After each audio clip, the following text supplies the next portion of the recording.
lorsqu'on regarde de quoi s'agit-il, le service public justifie sa position que s'il a une différence avec le secteur commercial, sinon c'est pas la peine d'avoir un service public. Parmi celles-ci, la publicité fait partie de celle-ci. D'ailleurs, les réalisateurs de films ont pris position contre la publicité sur le service public après 20 heures.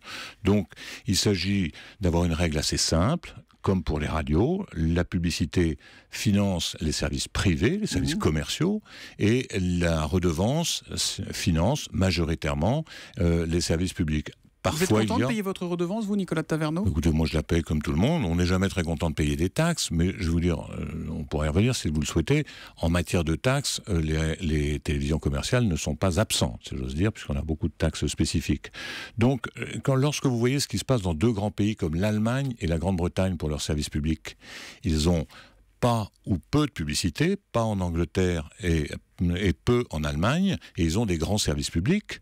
Donc ces grands services publics, après il faut se poser aussi la question, je pense qu'on n'évite pas ça, est-ce que le service public a suffisamment de moyens, et est-ce qu'il gère bien les moyens auxquels il a fait face ? Ça veut dire quoi ? En gros, qu'il y a assez d'argent, mais que c'est pas forcément bien géré dans le service public ? Écoutez, je ne donnerai pas de leçon de gestion, parce que Mme Ernotte est certainement très compétente pour ça. Je dirais simplement que lorsque vous voyez que le service public, c'est vrai d'ailleurs pour la radio comme pour la télé, a autant d'argent que l'ensemble de ses partenaires commerciaux, vous apercevez quand même qu'il y a un moyen certainement de faire des économies. Je vais vous donner un exemple que la Cour des comptes avait montré. Il y a près de 650 millions d'euros pour l'information du service public.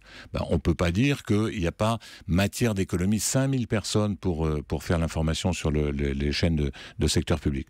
Donc, et j'ajouterais que le secteur public n'a pas le monopole de la qualité. Je vais vous donner un exemple.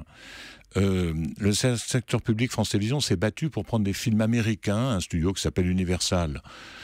Ils les ont achetés très cher. Si c'est ensuite pour nous dire, écoutez, on ne peut pas les payer, il faudrait qu'on nous remette de la publicité, autant privatiser le service.